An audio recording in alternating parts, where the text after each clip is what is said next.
The Egyptian Museum in Cairo houses the largest collection of Egyptian antiquities in the world, having over 120,000 artifacts. Let's take a look in this Museums with Melissa video.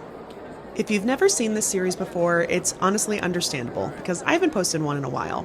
But I have a goal of going to every museum around the world that houses ancient Egyptian artifacts, even if they only have a few. Recently, I have been catching up with my footage from my trip to Egypt last year, so let's show you the museum. The museum as you see it today was built in 1901 in Tahrir Square in Cairo.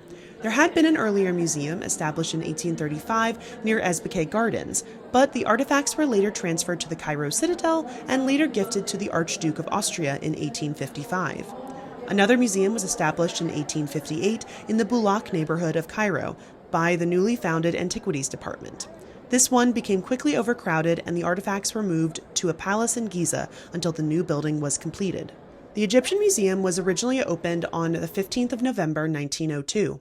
They adopted an exhibition style based on an arrangement of halls associated with the high points of ancient Egyptian history. The artifacts were thus categorized by those themes, though any sort of large statues were only placed on the ground floor.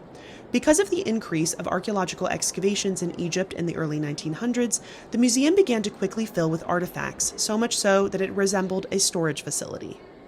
Today, the museum still follows this organization method, though the museum is in a big transition point, as many of the artifacts are being moved to the soon-to-be-opened Grand Egyptian Museum.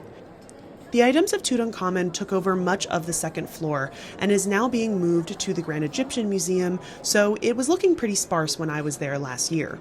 We do know now that these galleries are going to be replaced with the treasures of Tanis. As you can see from my footage from last year, a lot of items are packed up and on pallets, presumably in preparation for the move, or at least the movement around the museum. There is also going to be an increase of adding informational panels, as well as signage to help guide you through the museum.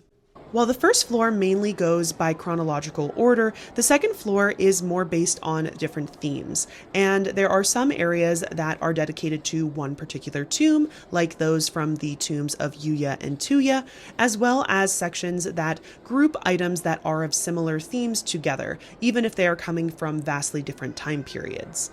This was one of my favorite parts of the building, though I will admit when I was there, I had spent so much time on the first floor that I don't think I really got to enjoy the second floor as much as I would have liked.